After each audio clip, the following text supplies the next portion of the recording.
There's kind of two parts to this section of the code. One, the first one is no live tree within 75 feet of the shoreline more than 6 inches in diameter can be removed without a permit. And then there's intensive vegetation clearing within 75 feet of the shoreline, steep slopes, bluffs. And that's prohibited. Limited clearing of shrubs and trees less than 6 inches in diameter is allowed to provide a view to the water from the principal dwelling site and to accommodate the placement of permitted stairways and landings and other improvements, provided that the screening of the structures, vehicles, or other facilities as viewed from water, assuming summer leaf-on conditions, is not substantially reduced. I think that's where you get the green view.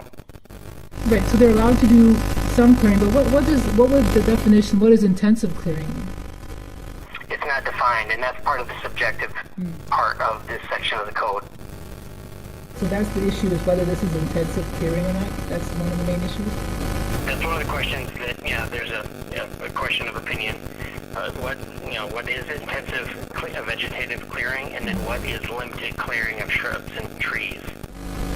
And then there's a second part later on in that part where it says, like limited clearing of shrubs is okay provided that the screening of structures is not substantially reduced. So does that mean that if somebody's on the lake or across the lake, that a screening of a structure would be like a tree blocking the view of the home? Is that what that means? I think that means that if you were going to remove all of the plants on a shoreline, so that now the shoreline doesn't look natural anymore, I think that's the intent behind that. So what does the screening of structures mean? Vehicles or other facilities with viewed from the water? That part of it isn't making sense to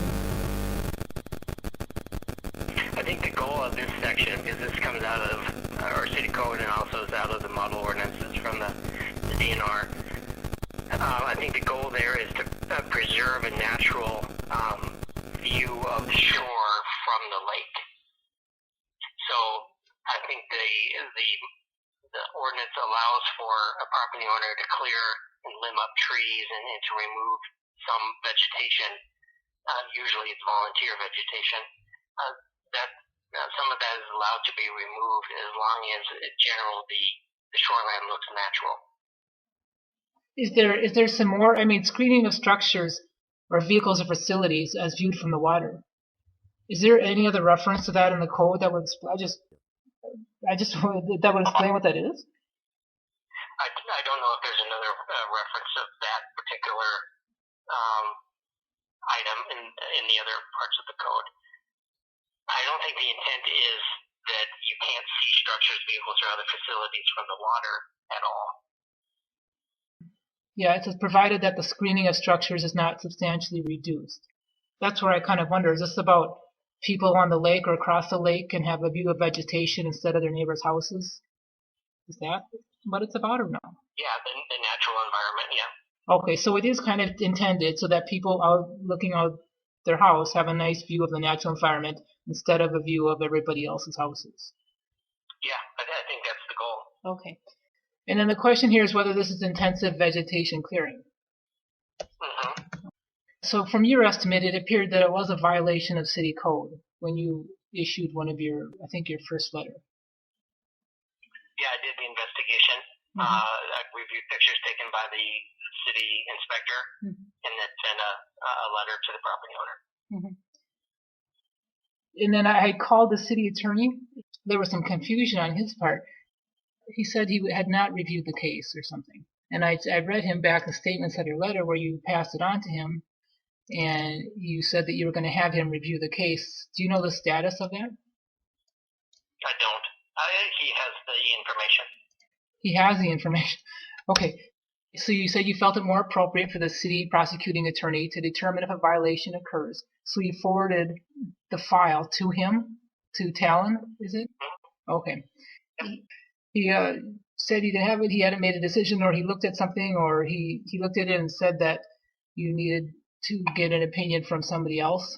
I don't know. I could not get a clear answer out of him as to whether he had the case or didn't, or he said he wasn't making a determination, but then he said that he looked over the information and had you contact Mound for another opinion. He did ask me to contact a neighboring city for their opinion on the information that we had, and I did. I contacted Mound. And then you passed that information on to him? Yep. So I called Sarah Smith of Mound, and she does not appear to be very familiar with Orono code. And I had missed the part about the intensive clearing, but I asked her about many other things. The first when I called her, she made no reference to making her decision from Orono's code, and she just described Mound's code. And then when I called her again, I asked her some very pointed questions, but she really didn't have an answer for me, like the screening of the structures being blocked. But I didn't ask her about the intensive vegetation clearing. So have you talked with her aside from having her written statement? I'm sorry? Did I talk to her? Yeah, I talked to her. Yeah, it sounded like she was making a decision that wasn't based upon Orono code. It was based on her knowledge, but I asked her again what screening of structures was, but she had no answer or understanding of it. Well, that makes sense. She doesn't administer our code. She was giving me advice. Right. So when I talked to the attorney said that he's basing his decision to not do anything because of what her conclusion was. So she has the power to influence the attorney, and if her decision isn't based on. Well, yeah, that's a good question for the attorney, but I forwarded the information as requested. He asked for more. I requested more, and I gave it to him. I think it sounds like your discussion is more with the city attorney at this point. Yeah, well, he basically hung up on me. He didn't want to talk to me anymore. And then he made some accusatory statements, and he was what do you call it? There's a word for always wanting to have a battle. That's kind of what he was. So he said that he's determined a violation has not occurred based on what the Mound employee said. But she said it was merely an informal analysis. So what's your response to that? He makes a final decision on if there's a violation or not. I provide the facts as he requests, and it's his call. And so if he's made a decision based on what another city does and the information I've provided, that's his decision. I have not received a letter from him, but that's his call. I just provide the information on all violations. So in all violations, you send him the information and he decides whether to pursue it. Yes. So I spoke to him, and he said he would make a decision as to whether it was passed on to another attorney. And apparently, according to him, it wasn't the information presented to him wasn't. He took this Mound employee's opinion as absolute truth, and based on that, is making a decision. It sounds like. Okay. Yeah, so he hasn't taken your opinion into consideration at all, it appears. Let's see. Yeah, I guess I don't know all what brought into his case, but he makes it the final decision. I'll give him the information that he asked for. Let me ask you in general. In general, if there's a zoning violation, a police report does or doesn't get made? On zoning? Yeah. Or a code violation, yeah, or rarely. Yeah. So Jay Nygaard, I understand has a very contentious place in the city, he has said that he has had 20 to 25 police calls at his house for property code violation. Apparently, that should not be happening if it's a property code violation. Is that right? Rarely does a code compliance issue rise to the level of a police code. I guess I'm not clear what the question is. Is he complaining that the police are responding to his complaints or not? He says that he and his attorney publicly state that they have, Jay has had 20 to 25 squad car visits for property code violations. So for code violations. Yeah, I don't know anything about that. I don't know when a squad car goes out to anyone's property. So as far as you know, for property code violations, the police aren't necessarily, most of the time, not involved. Is that right? That's Correct. Usually they come to me and then I do the investigation. The police come to you? No, the complaint. Oh, the complaint. Okay, I see. So your letter had said that you were, to avoid conflict of interest, you were having the prosecuting attorney determine if a violation had occurred. But you said that he does that anyway all the time? Did I hear you right? Yeah. So he makes his decision anyway as to whether a violation has occurred, right? So not just in this case? Mm-hmm. Yep. I mean, this one obviously, as we've discussed, is there's some subjectiveness, in what's intensive vegetative clearing, what's clearing, limited clearing, what's screening. There's some judgment there. And I asked the city attorney if we had a violation in his opinion based on the facts that were provided.